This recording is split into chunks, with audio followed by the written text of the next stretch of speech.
విజయవాడ నగరం వరదల నుంచి ఇంకా కోలుకోలేదు. వరదలొచ్చి 3 రోజులైనా ఇప్పటికీ కాలనీలు ముంపులోనే ఉన్నాయి. ఇప్పటికీ పలువురు ఇళ్లలోనే చిక్కుకొని సాయం కోసం ఎదురు చూస్తున్నారు. ప్రస్తుతం మధురానగర్ లో సిచ్యువేషన్ ఏ విధంగా ఉందో మనకు కాంతి లైవ్ లో అందిస్తారు. కాంతి, ప్రస్తుతం మధురానగర్ లో ఏంటి పొజిషన్, పరిస్థితి ఏంటి, ఎలా ఉంది?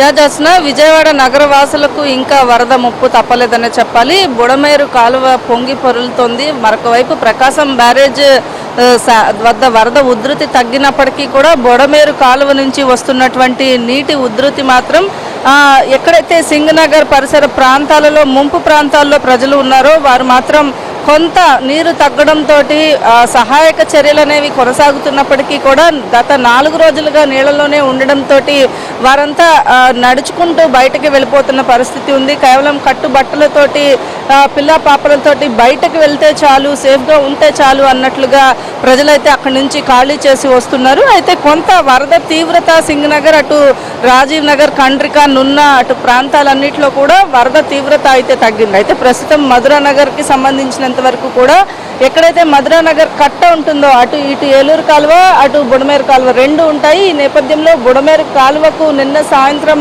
ఇక ఒక గండి ఏర్పడింది అని ప్రజలు చెప్తూ ఉన్నారు. అయితే ఈ గండి ద్వారా ప్రజలను ఎక్కడైతే బుడమేరు కట్ట మీద ఏలూరు కాలువ కట్టకి మధ్యలో ఉన్నటువంటి ప్రాంతంలో ఉన్న ఇళ్లన్నింటినీ కూడా నిన్న సాయంత్రం నుంచి అధికారులు చాటింపు వేసి ఖాళీ చేయించారు. ఇక్కడ పరిస్థితి చూస్తే మనం కాలువ బుడమేరు కాలువ నుంచి వస్తున్నటువంటి వాటర్ అంతా కూడా ఇటు ఏలూరు కాలువకి డైవర్ట్ అవుతోంది. ఇది ఏదైతే గండి పడిన ప్రాంతం నుంచి ఈ ఏలూరు కాలువకి వరద అనేది డైవర్ట్ అవ్వడంతో ఏలూరు కాలువ కూడా ఫుల్గా ప్రవహిస్తుంది. నేపథ్యంలో ఏలూరు కాలువకి అటువైపు కట్టుపైన ఉన్నటువంటి ప్రజలందరినీ కూడా ఏదైతే అధికారులు ఇప్పటికే ఖాళీ చేయించిన పరిస్థితి ఉంది. అయితే ఇక్కడ పరిసర ప్రాంతాల్లోని ప్రజలను అప్రమత్తం చేయడంతో ముందుగానే ముంపు ఒకవేళ వరద ఉధృతి ఎక్కువైనట్లయితే కనుక ఎక్కడైతే గండి పడిందో ఆ ప్లేస్లో ఆపలేని పరిస్థితి ఉంటుంది. కాబట్టి ముంపుకు గురయ్యే ప్రాంతాలు ఏవైతే ఉంటాయో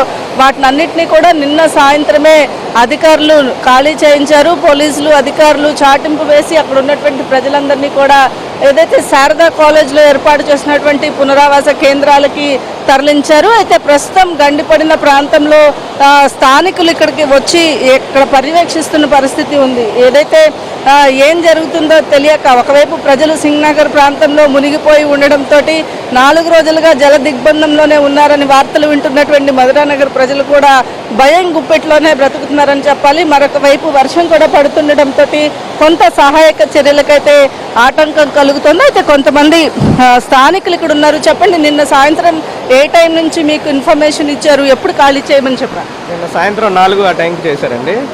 మొత్తం ఖాళీ చేయమని చెప్పారు. పోలీసు వారు వచ్చి మొత్తం మధ్యగట్లో ఉన్న ప్రజలందరినీ ఖాళీ చేయమని చెప్పి నిన్న సాయంత్రం చెప్పారండి. అంటే వరద ముంపు ప్రాంతంలో ఉన్నారు మీరు. ఆల్రెడీ ఏలూరు కాలువ, ఇటు బుడమేరు కాలువ రెండు కూడా పొంగి పొరులుతూ ఉన్నాయి. ప్రజలందరినీ కూడా ఎక్కడికి తరలించారు? ప్రజలందరినీ కూడా పునరావాస కేంద్రాలకు తరలి వెళ్ళమని చెప్పి స్టేడియంలో ఏర్పాటు చేసామని చెప్పి చెప్పారండి. అంటే ఈ వరదను చూస్తుంటే మీకు ఏమనిపిస్తోంది? అటు సింగనగర్ ప్రాంత ప్రజలందరూ కూడా గత 4 రోజులుగా నీళ్ళలోనే ఉన్నారు. సింగనగర్ ప్రాంత వాసులకు కూడా ఏంటంటే పైన బోట్లు పెట్టి దగ్గర వాళ్ళని తీసుకొచ్చారు. కానీ నిన్న మా పీజేఎస్ ఫాల్ ఫౌండేషన్ తరపు నుంచి మేము వెళ్ళామండి. చాలా లోపలికి వెళ్తే వాళ్ళకి ఏం అందలేదని చెప్పి ప్రభుత్వం మీద చాలా తీవ్రంగా ఉన్నారండి, ఆందోళన వ్యక్తం చేస్తున్నారండి. ఇదే పరిస్థితి చూసినట్లయితే కొంత సింగనగర్ ప్రాంత ప్రజలు ఎక్కడైతే నిన్న సీఎం కూడా చెప్పడం జరిగింది, అధికారులు ఎక్కడ కూడా అలసత్వం ప్రదర్శించడానికి అవకాశం లేదు. ఎక్కడైతే మనం ఫుడ్ పంపిణీ చేయడానికి కావచ్చు, అలాగే పునరావాస కేంద్రాలలో వారికి కావాల్సినటువంటి హెల్త్ క్యాంప్స్ని ఏర్పాటు చేయాలి ఈ రోజు నుంచి అని కూడా సీఎం ఆదేశాలు జారీ చేశారు. అటు హెల్త్ క్యాంప్స్తో పాటుగా ఏవైతే ఇళ్ళు మునిగిపోయి కొంత రెస్క్యూ చేసి బయటకు వచ్చిన తర్వాత నీటి ఉధృతి ఈరోజు సాయంత్రం వరకు తగ్గే అవకాశం ఉంది. ఇప్పటికే దాదాపు చాలా వరకు కూడా వరద ఉధృతి అనేది తగ్గడంతో అటు రాష్ట్రంలో ఉన్నటువంటి